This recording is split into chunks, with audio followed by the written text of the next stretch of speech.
이 내용은 사용자의 경험을 바탕으로 한 이야기로 의학적 조언이나 치료법을 대체할 수 없습니다. 전립선 비대증 증상이 있거나 치료 중이시라면 반드시 비뇨기과 전문의와 상담하고 정확한 진단과 처방에 따라 치료를 진행하시길 바랍니다. 건강보조식품이나 특정차를 섭취하기 전에 담당 의사에게 문의하여 안전성과 적절성을 확인하세요. 안녕하세요 여러분. 많은 분들이 기다리셨던 그 내용, 전립선 비대증 확진 그 후 1년 결정판인데요.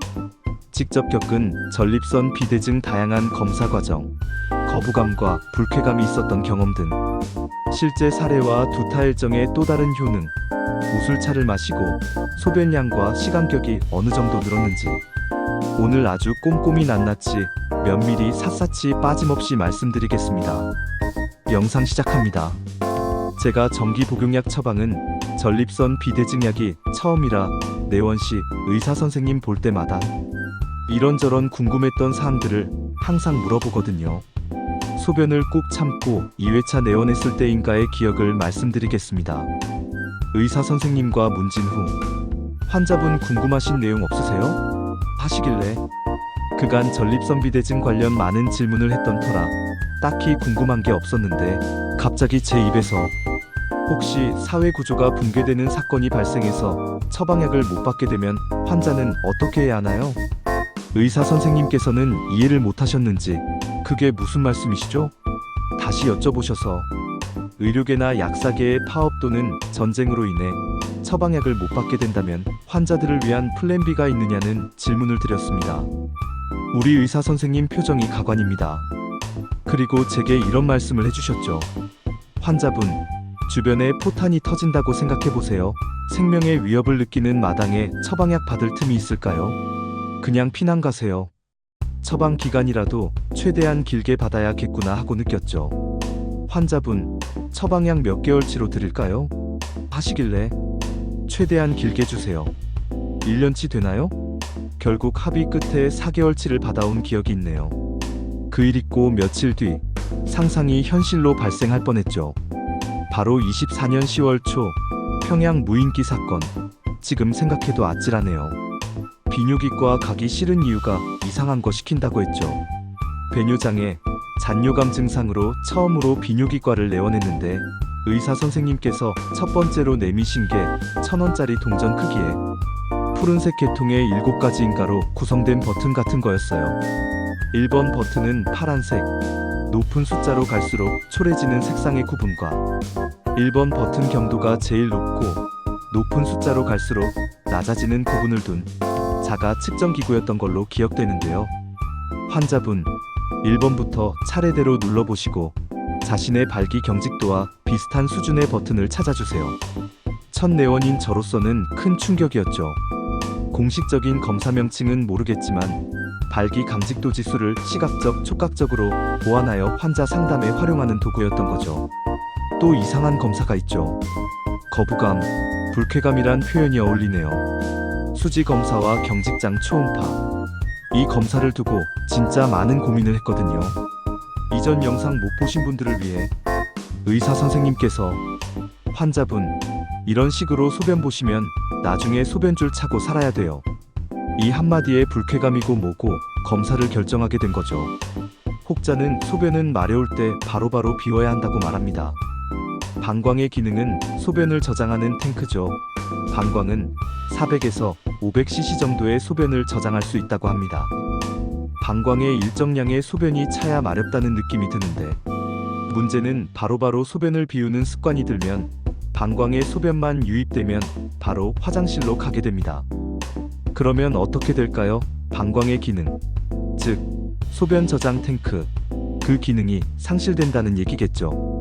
그러면 어떻게 될까요? 소변줄을 달던지 화장실을 들고 다니던지 해야겠죠.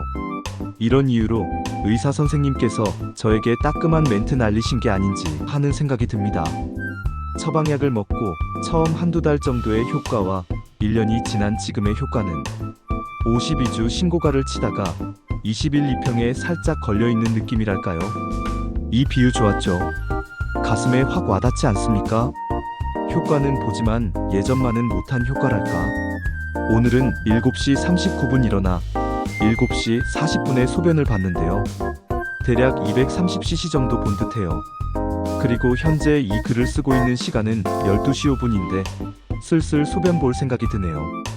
시간격이 얼마죠? 4시간 25분이죠. 제 생각엔 이건 약물의 효과만으로 설명되긴 어려운 것 같아요. 시간격이 평균 3시간 30분을 돌파했을 때 약 끊고 우술만 먹어볼까? 하는 생각이 들더라고요. 지난 1년간 섭생의 변화라고는 45일 전부터 추가된 우술이 전부니까요. 생활의 큰 변화는 장거리 운전이 가능해졌다는 거죠. 타 지역을 방문하게 되면 먼저 하는 일이 화장실 위치부터 찾는 거였는데 이런 불편함이 사라진 거죠. 지금은 하루 평균 5에서 6회 정도 화장실을 갑니다. 며칠 전에는 4회만 간 적도 있네요. 음주한 날에는 1, 2회 정도 항상 더 가게 되더라고요. 알코올이 전립선에 영향을 많이 주나 봅니다. 이 정도로 신체적 변화는 마무리하고요. 하나가 더 있네요. 신체적 변화. 바로 모발입니다. 전립선 비대증 약으로 프로조신정과 두타엘정을 처방받았다고 말씀드렸는데 이 두타엘정이 아주 요물입니다. 그 이유는 바로 탁월한 탈모 치료제거든요. 두타엘정의 핵심 성분은 바로 두타스테리드입니다. 이름이 좀 어렵죠? 쉽게 설명해 드릴게요. 남성형 탈모의 주범은 디하이드로테스토스테론이라는 호르몬인데요. 이 DHT가 모낭을 공격해 머리카락을 가늘게 만들고 결국 빠지게 합니다. 두타스테리드는 이 DHT의 생성을 효과적으로 차단하는 역할을 합니다. 우리 몸속에는 테스토스테론을 DHT로 바꾸는 5알파 환원 효소가 있는데 두타스테리드가 바로 이 효소의 활동을 강력하게 막아주는 거죠. 기존 탈모약보다 더 강력한가? 많은 분들이 궁금해하시는 부분인데요. 기존의 탈모약인 피나스테리드는 특정 유형의 5알파 환원 효소만 억제하는 반면 두타스테리드는 1형과 2형 모두를 억제합니다. 덕분에 DHT 수치를 무려 90% 이상 감소시킬 수 있죠. 이는 피나스테리드보다 훨씬 더 강력한 효과입니다. 이러한 강력한 작용 덕분에 두타스테리드는 탈모 진행을 멈추는 것은 물론 모발의 수와 굵기를 눈에 띄게 개선하는 효과를 보여줍니다. 제가 두타엘정 복용 후 1개월 무렵이던가에 정수리 사진을 찍어 놓은 게 있는데 현재의 정수리 사진과 비교하면 많이 풍성해졌습니다. 처음에 처방전을 받고 이런 또 다른 효능이 있대하며 아내에게 말해줬는데 아내가 제게 전립선을 잃고 모발을 얻겠네 하고 농담을 던지네요. 구독자 1000명 돌파 시 비포 애프터 영상 박아드리겠습니다.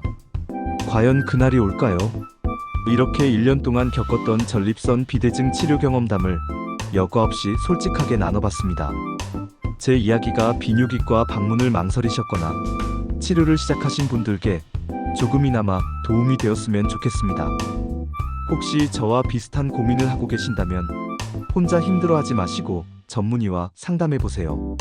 그리고 저에게도 꾸준한 섭생과 관리가 얼마나 중요한지 이 글을 쓰면서 다시 한번 느꼈습니다. 오늘 영상 내용에 대한 궁금한 점이 있으시면 댓글로 남겨주세요. 여러분의 건강한 밤을 응원합니다. 구독과 좋아요, 알림 설정 부탁드립니다. 감사합니다.